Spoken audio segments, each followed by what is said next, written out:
All right, guys. Bitcoin looking pretty good today. 37,400. Ethereum back over 2,000. Not too shabby. Solana down a little bit today. Cardano was just at 39 cents. Cardano wants to hit that 40 cents mark, guys. It wants to hit it. Will we get rejected again on 40 cents? I don't know. But I think we're probably going to hit 40 cents sometime in the next 24 hours.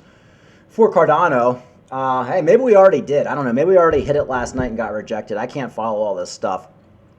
Dogecoin still pumping, and everything overall looking good. Honestly, everything's kind of like yesterday. There's not a ton going on. Let's see what we can talk about today. Baboo. It's funny. I was watching Crypto Banter today, and I like, it's kind of like the comment section on his live stream. Every one of Crypto Banter's Rand Nooner's shows now is essentially him trying to pump Solana. As you guys know, he lost like $100 million on Luna. UST. Essentially everything he's been talking about over the last 5 years has gone to zero, except for Solana. Solana was going to go to zero because, as you guys know, it was all mixed in with Sam Bankman-Fried, but the venture capitalists were able to like revive it.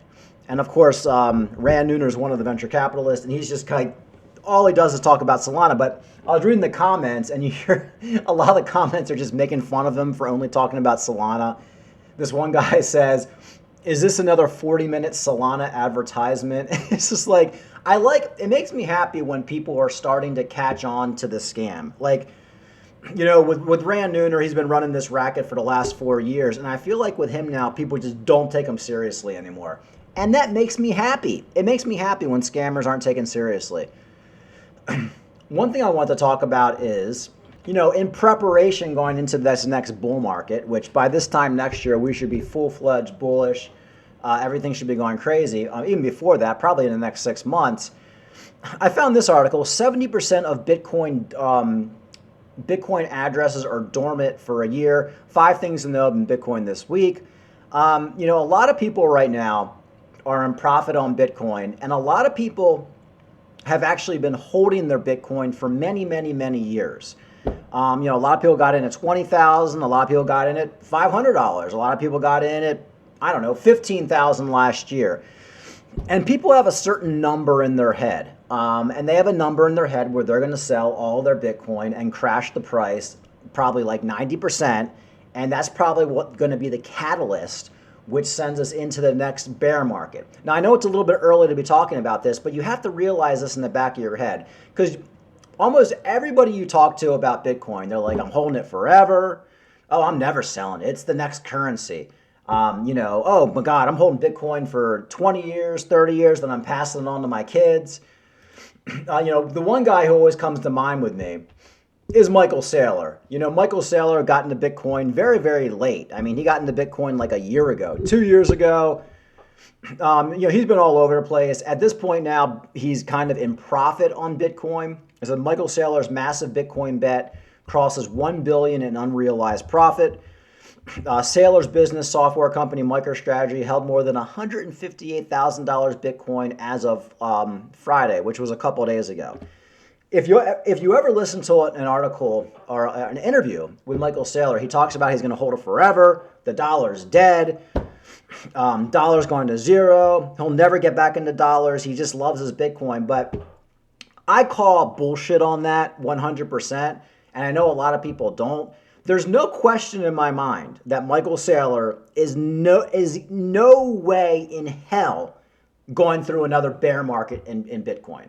He already went through one. You could see how stressed out he was in these interviews. There's no way he's going to be billions and billions of dollars in profit on Bitcoin and not get out. So I've said this a few other times while I've been making videos, but I think Michael Saylor is probably going to be the catalyst that takes us into the next bear market, which will probably be in like a year and a half, 2 years. But, that's why I always say with crypto, Bitcoin, you have to get out. You have to get out during the bear market. You cannot be holding because you're just stupid if you do. And there's no guarantee you're going to even come back after a bear market. It could get to the point in Bitcoin where something else takes over Bitcoin or cryptocurrency. The cryptocurrency fad is over. But guys like Michael Saylor, I think they're full of shit. I think they see Bitcoin as a short-term way to make a ton of money. Just like I see it like that. Of course, I'm not going to make anything near what Michael Saylor's going to make. Most people aren't. But he's taking a big bet right now because just like any other person who's educated on crypto, he's looking at the 4-year cycles.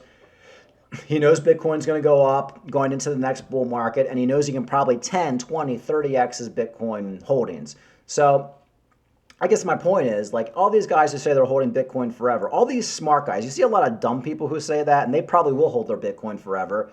And they just hold through bear markets, hold through bull markets, and eventually they just basically sell out at a loss.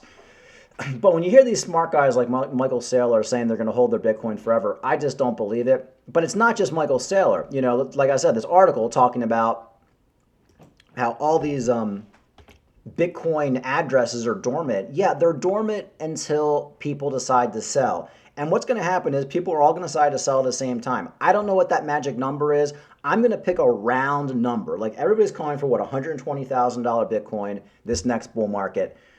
I think most people are going to sell at $100,000, including Michael Saylor. That's just, we might get a double top where everybody sells 100,000, we go back down to 70, then we go back up to like 100, maybe 110,000.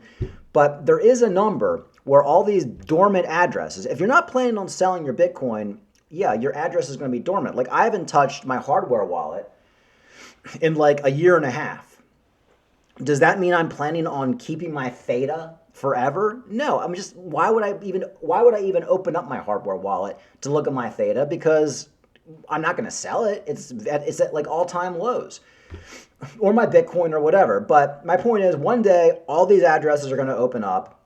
It could be $80,000 Bitcoin, $100,000. Maybe it won't be till $150,000 Bitcoin. I'm guessing probably 100. And I think everybody's going to start selling their Bitcoin. And I think we could see Bitcoin go back down to like $10,000, $20,000 from $100,000 if that happens. Now, I don't think that's going to happen until maybe early 2025, but it's something to think about. And a lot of these new people getting into crypto right now, you have to realize everybody's shilling Bitcoin right now in crypto. Everybody, no matter who you are, it's pretty much you're in it for the short term. Nobody knows where Bitcoin's going to be in 10 years. It could be zero. So I fully expect Michael Saylor to be selling most of his Bitcoin at like $100,000. Or he'll do it little by little, and then it like, as we go into the next bear market, he'll have to come out with his balance sheet and tell everybody how much he sold, and you'll be like, oh my God, Michael Saylor just sold like 80% of his Bitcoin. So that's my theory on that. I know it's like a theory that most people don't agree with because they're like, oh, these guys are holding forever. They're not holding forever, guys. They're going to sell their crypto. Bitcoin fundamentals have never looked better. The world's largest cryptocurrency is expected to benefit from a number of positive catalysts in 2024. Yeah, there's a lot of good stuff coming up for Bitcoin, not just the ETF. I mean, most importantly is the halvening and regulation. Like we know, look, I remember when I first got into crypto in 2017, I tried to buy Litecoin with my bank account, and my bank would not let me buy Bitcoin. They would not let me link it to Coinbase. I had to actually open up a different bank. Like that doesn't happen anymore. Any bank will let you buy crypto. I mean, some banks might actually even sell you crypto. You know, we have the halvening coming up. We have a lot of big players in it. We have ETF possibly coming up. So there's a lot of good news happening. The economy is overall decent. Inflation's kind of chilling out a little bit. So Bernstein says that cryptocurrency fundamentals have never looked better, noting that 70% of the outstanding supply hasn't been traded in the past year. And that goes back to the article we just talked about. Nobody is selling their Bitcoin probably until it hits $100,000. But once it hits $100,000, you're going to see all the addresses open up and people just start dumping off their Bitcoin. This is an all-time high in Bitcoin's history. These churn rates are extraordinary for a financial asset, particularly one known for its exponential moves driven by a supply squeeze analysts led. Another potential catalyst is the Bitcoin halvening. Likely in April or May next year, according to Bernstein, the halvening is expected to reduce the monthly selling pressure from miners to less than 500 million from around 1 billion at today's price of $37,000 Bitcoin. Another tailwind is the approval of the US listed spot ETF, which will make it easier for companies and retail to gain access to the cryptocurrency, and that should be happening as early as July. And you also have this pro-Bitcoin guy in Argentina.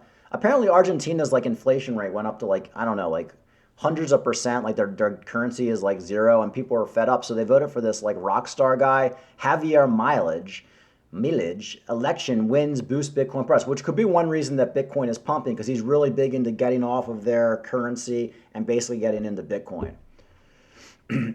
Javier's surprise victory in Argentina presidential election has sparked a surge in the value of Bitcoin. His support for Bitcoin has generated discussions about a possible shift towards a dollarized Argentina. A potential scenario includes U.S. dollar dominance coexisting with the embrace of Bitcoin as digital gold. So he's looking to get into U.S. dollars and Bitcoin for their currency over there in Argentina. Javier secured the presidency of Argentina in a surprise turn of events. Initially considered a long shot candidate, he triumphed after running a dynamic campaign that encapsulated distinctive and often controversial idea, garnering the majority of the votes. After the win was pronounced, Bitcoin witnessed a 2% rise, reaching 37,374, while Ethereum went up 2% as well. So that's probably why we're pumping right now. Although this is the same range. I mean, Bitcoin's pretty much in the same range it's been for the last week. So I think it actually would pump more based off that. I don't know. I think even without him getting elected, Bitcoin will probably still be at 37,415. Everybody always looks for a reason why Bitcoin's pumping. Sometimes it just pumps because it's time to pump. And let's finish off seeing what's going on with Ben Armstrong. Not too much. They're just kind of still going back and forth between him and the Hit Network people. Notice that AJ is crushing it, and it's clear he made the right choice whom to go with. Everyone at Hit Network has turned their back on him. They have been doing petty things like like unfollowing him and even kicking him out of fantasy football. And there's his little side girl there. And apparently they're talking about how some projects that are NFTs that they promoted over on the Hit Network or Discovery Crypto went to zero, and guys like DZ and Justin made like millions of dollars over there. I don't know if that's true or not, but it wouldn't surprise me. Anyway, nothing too crazy. They're just kind of going back and forth. I do think it was smart. I think, like I said this when it first happened, anybody on that Discovery Network channel, like, if you had to choose between going to Ben Armstrong and staying, you should jump ship immediately, because there's no way that Discovery Network is going to be able to beat Ben Armstrong. He's way too entertaining. He's the original Bitboy. How do you beat the original Bitboy? It just doesn't work. And one thing we like to always do is compare. Ever since this whole thing happened between Ben and TJ and Discovery, Ben's live streams have been like by far tripling the amount that they're getting over here on Discovery. And of course, Ben Armstrong has been doubling to triple the amount of just views on the basic video. They both have a live stream going on right now. Discovery Crypto has 474 people watching, which, when you have a big company with 20 people and you've been doing this for years, that's not all that great, especially comparing to the numbers they had before. And if you look at Ben Armstrong, for example, Ben Armstrong currently has 1.5 thousand people watching him. So 1,500 people watching Ben Armstrong's live stream right now, and 470 people, 450 people watching Discovery. Remember, Ben Armstrong, just him. TJ occasionally helps out. He has no overhead cost other than just getting up every day and making a video. Discovery Crypto, 20, 30 employees, a bunch of staff, a bunch of people, a bunch of hosts they have to pay.